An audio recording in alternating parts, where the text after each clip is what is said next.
In Utah, you can be charged with drunk driving at a blood alcohol concentration of 0.05, about 1 drink for the average adult. In Arizona, the threshold is 0.08, but if you're caught, you spend 10 consecutive days in jail, mandatory. 2 states, 2 flavors of strict.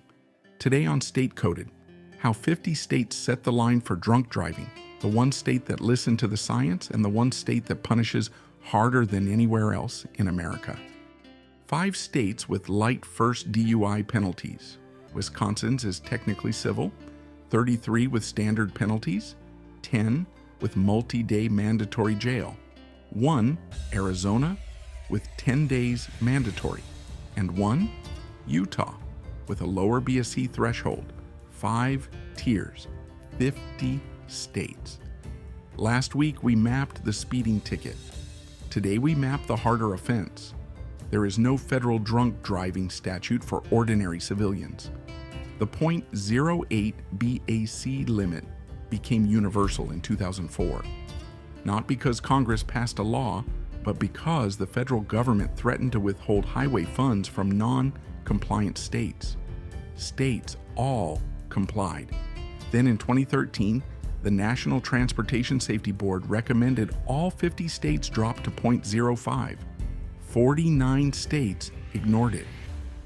Utah passed House Bill 155 in 2017, effective December 2018, and became the only state at the safety board's number.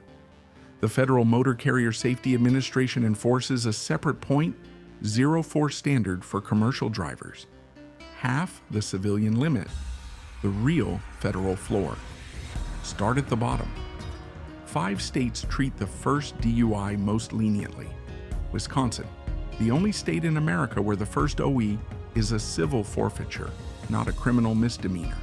No criminal record, $150 to $300 fine, 6 to 9 months of license revocation.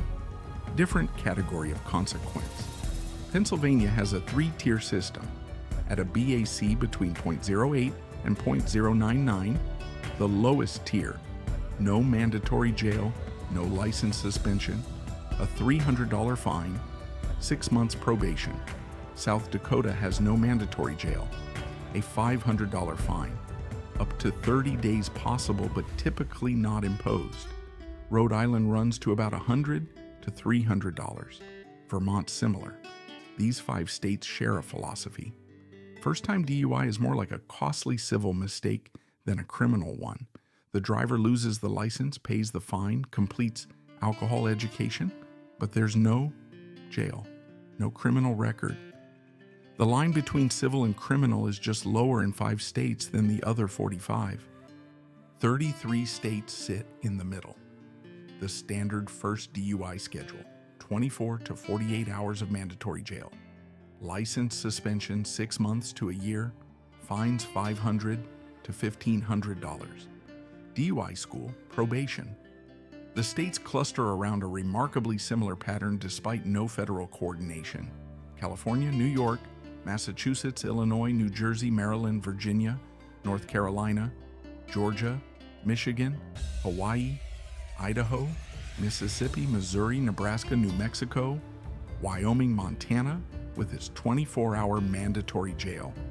The consensus is that a first offense DUI gets a criminal misdemeanor classification, 2 days or less in jail, a 6-month to a year license loss, and $1,000 or so in real costs. Across the median America in this episode, Republican states, Democratic states, urban, rural, the schedule is roughly the same. The agreement isn't federally imposed, it's emergent. 49 states agreed informally on the same drunk driving rulebook. 10 states sit at harsh first DUI, multi-day mandatory jail, or 4-figure minimum fines, or both. Texas at 3 days minimum up to $180, plus $2,000 in fines for a first offense. At .1, 5 or higher BAC, Texas escalates to a Class A misdemeanor, up to $4,000, up to a year. Alaska at 72 hours mandatory, plus a $1,500 minimum fine, the highest minimum first offense fine in the country. Oregon with a $6,250 maximum, the highest possible first offense fine in any state. Florida with a 10-day vehicle impound and 9 months possible at .15 plus. Tennessee with 48 hours mandatory, 7 days mandatory at .15 plus. And Tennessee, we should note, is the same state we mapped as the highest combined sales tax in episode 3, the no income tax state from episode 2. 3 episodes, 3 different consequence clusters, Washington, Iowa, Ohio, Oklahoma, and California, round out the cluster. All 10 states share aggressive enforcement and meaningful jail time consequences even on a first offense. And then there are 2 states standing alone, each in a different way. Arizona is the first one. Arizona stands alone on penalty severity. A first offense DUI in Arizona is a Class 1 misdemeanor. The mandatory minimum is 10 consecutive days in jail. No judicial discretion, no suspension possible, plus a minimum $1,250 fine, plus a mandatory ignition interlock for 1 year, plus mandatory alcohol screening, education, and treatment, plus community service. At a BAC of .15 or higher, Arizona's extreme DUI escalates to 30 days mandatory. Also impossible to suspend. At .20 super extreme, 45 days. Arizona's under 21 zero tolerance is .00, literally any detectable alcohol.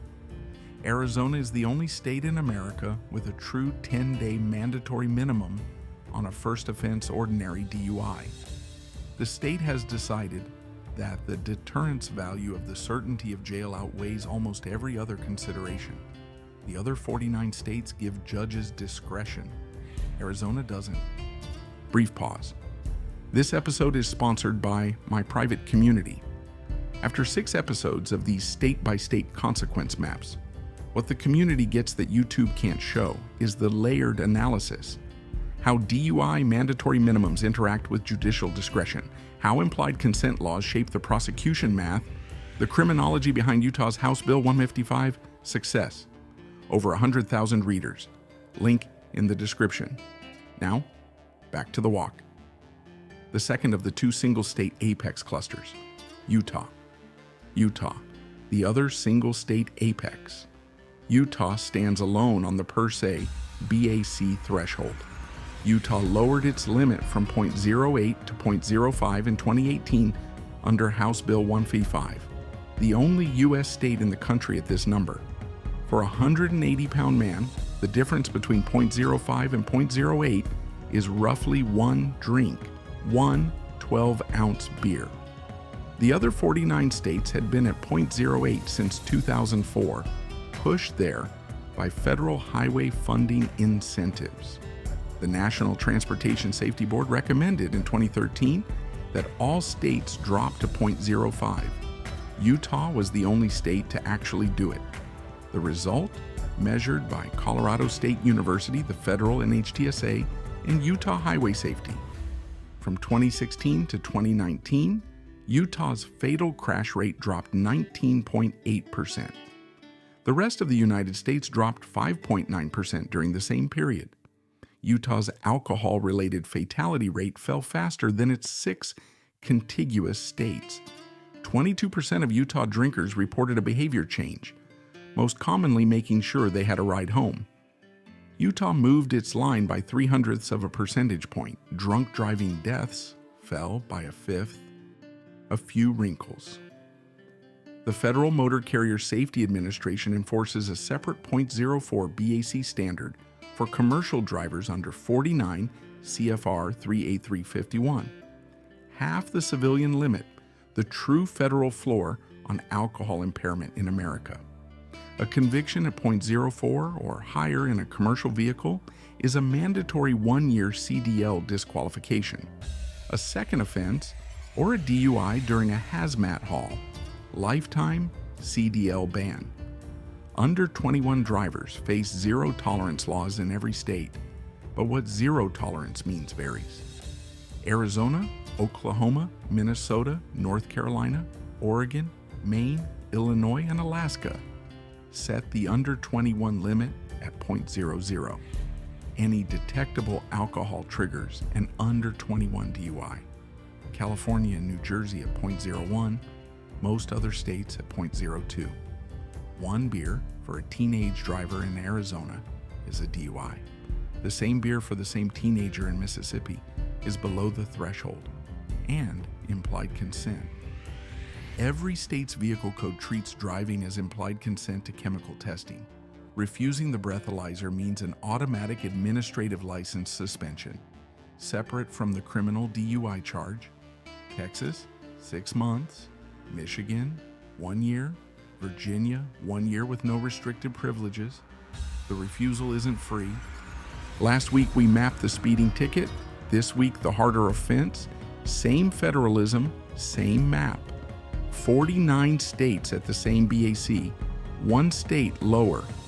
Utah moved its line by 0.03%. Drunk driving deaths fell by 20%.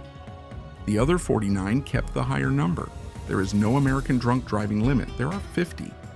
And in this one case, the math of the difference is measurable.